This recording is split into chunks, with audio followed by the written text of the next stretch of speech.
స్థానిక సంస్థల ఎన్నికలకు బ్రేక్ పడ్డ తర్వాత ఇక గ్రీవెన్స్ డేలో ఇక కలెక్టరేట్ల వద్ద జన సందోహం అయితే నెలకొందని చెప్పొచ్చు. ఇక ప్రస్తుతం ప్రజావాణి కార్యక్రమానికి నల్గొండ కలెక్టరేట్లో ఇప్పటికే వందల సంఖ్యలో కూడా పబ్లిక్ వచ్చారు. అయితే కలెక్టర్ రివ్యూ మీటింగ్ నడుస్తుండటంతో కలెక్టర్ వైఖరి నశించాలంటూ కూడా ఆందోళన చేస్తున్న పరిస్థితి అయితే ఉంది. ప్రస్తుతం మనం నల్గొండ కలెక్టరేట్లో ఉన్నాం. ఈ విజువల్స్లో కూడా చూడొచ్చు. వీరంతా ఉదయం 9 గంటల నుంచి కూడా ఇక లైన్లో నిలబడ్డారు. తమ సమస్యలు వినాలంటూ కలెక్టర్ డౌన్ డౌన్ అంటూ నినాదాలు చేస్తున్న పరిస్థితి అయితే ఉంది. దీంతో ఇక పోలీసులు రంగప్రవేశం చేసి కూడా వారిని నివారించే ప్రయత్నం అయితే చేస్తున్నారు. ప్రస్తుతం మనం నల్గొండ కలెక్టరేట్ కాన్ఫరెన్స్ హాల్ వద్ద ఉన్నాము. సమస్యలను వినేందుకు కూడా కలెక్టర్ సమయం ఇవ్వట్లేదంటూ కూడా ఇక ఆందోళనకర పరిస్థితుల్లో గ్రీవెన్స్కి వచ్చినటువంటి బాధితులంతా కూడా ఇక గొడవకు దిగిన పరిస్థితి అయితే ప్రస్తుతం మనం తాజా విజువల్స్లో చూస్తున్నాం. దీంతో ఇంకా ప్రస్తుతం ఇప్పుడైతే బాధితులు కొంతమంది మనతో ఉన్నారు. వారితో మాట్లాడే ప్రయత్నం చేద్దాం. దేవరకొండ నుంచి వచ్చాం సార్. మా ప్లాట్ ఇష్యూస్ ఉన్నాయి. ప్లాట్లు మేము తీసుకున్నాము. అక్రమంగా వేరే వాళ్ళు 2023లో పట్టా చేసుకున్నారు వ్యవసాయ భూమిని. మేము మనము ప్లాట్లు కొని 1989లో కొన్నాం. అయితే బండారు శ్రీనివాస్ అనే అతను మన ప్లాట్ల మీదకి వచ్చి మమ్మల్ని ఇంట్లో మేము తిరిగి నెల రోజులు అవుతుంది సార్. మీరు ఎక్కడి నుంచి వచ్చారు? ఏందండి మీ సమస్య? ఏంది మీ సమస్య?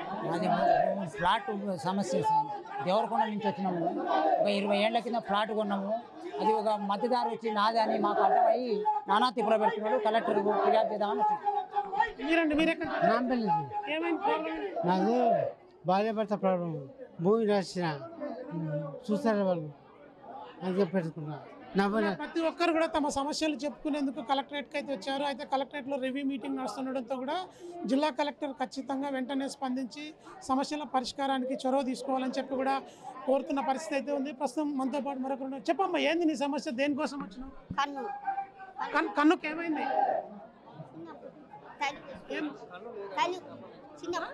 ఆమెకి మొదటి నుంచి కన్ను లేదు. అయితే ప్రతి సంవత్సరం రెన్యువల్ చేసుకోవాలని చెప్తారు. పోయిన సంవత్సరం రెన్యువల్ కోసం పోతే గవర్నమెంట్ హాస్పిటల్ పోతే రిజెక్ట్ చేసినాము, పర్సంటేజ్ లేదని చెప్పేసి. అదే మనకి పర్మనెంట్గా ఉండాలని చెప్పేసి మళ్ళీ కలెక్టర్కి ఇద్దామని చెప్పేసి. ఎన్ని రోజుల నుంచి తిరుగుతున్నావు పెన్షన్ కోసం? ఎన్ని రోజుల నుంచి తిరుగుతున్నావు? 6 నెలల నుంచి తిరుగుతున్నాం. ప్రస్తుతం ఇక నల్గొండ కలెక్టరేట్లో పోలీసులు రంగప్రవేశం చేసి ప్రస్తుతం అయితే ఉద్రిక్త పరిస్థితులను కంట్రోల్ చేస్తున్న దృశ్యాలను మనం చూస్తున్నాం. గ్రీవెన్స్ డేకి ఎక్కువగా ప్రజలు తరలి రావడంతో పోలీసులు రంగప్రవేశం చేయాల్సి అయితే వచ్చింది. ఇక పదుల సంఖ్యలో పోలీసులు నల్గొండ జిల్లా కలెక్టరేట్కి వచ్చి ప్రస్తుతం ఇక్కడ పరిస్థితిని సద్దుమణిగేలా అయితే చేస్తున్నారు. కాసేపటి క్రితం నుంచి కూడా ఘర్షణ వాతావరణం జిల్లా కలెక్టరేట్లో చోటు చేసుకుంది. లైన్లలో తోపులాట కూడా జరుగుతున్న నేపథ్యం కూడా ఉంది. ఇక ఎన్నికలకు ముందు 3 వారాల నుంచి కూడా గ్రీవెన్స్ డే జరగకపోవడంతో ఇక సమస్యలన్నీ కూడా ఎక్కువ ఉన్నాయంటూ అన్ని మండల కేంద్రాలు, నియోజకవర్గాల నుంచి నల్గొండ జిల్లా కలెక్టరేట్కి అయితే తరలి వచ్చారు. వందల సంఖ్యలో తరలి వచ్చినటువంటి ప్రజలంతా తమ సమస్యలు చెప్పుకునేందుకు దాదాపు క్యూ లైన్లోనే 200-300 మంది వరకు కూడా ఉన్నారు. దీంతో ఉద్రిక్త వాతావరణం అయితే నల్గొండ కలెక్టరేట్లో నెలకొని ఉందని చెప్పొచ్చు. ప్రస్తుతం ఇక జిల్లా వ్యాప్తంగా తరలి వచ్చినటువంటి బాధితులతో నల్గొండ కలెక్టరేట్ అయితే కిటకిటలాడుతున్న పరిస్థితి ఉంది. ప్రస్తుతం జిల్లా కలెక్టర్ వద్దకు వచ్చినటువంటి సమస్యలన్నీ కూడా ఒక్కొక్క సమస్య 2 నుంచి 3 నెలలు దాటి కూడా సంవత్సరాల తరబడి తిరిగినా కూడా పరిష్కారం కావట్లేదని కొందరు బాధితులు అయితే ఆవేదన వ్యక్తం చేస్తున్నారు. యుద్ధ ప్రాతిపదికన నల్గొండ జిల్లాలో పేరుకుపోయినటువంటి సమస్యలన్నింటినీ నల్గొండ కలెక్టర్ వెంటనే దృష్టి సారించి పరిష్కరించాలని చెప్పి బాధితులు అయితే కోరుతా ఉన్నారు. విజువల్ న్యూస్ మధుతో Venkatareddy, mega 9 TV, Nalgonda collectorate.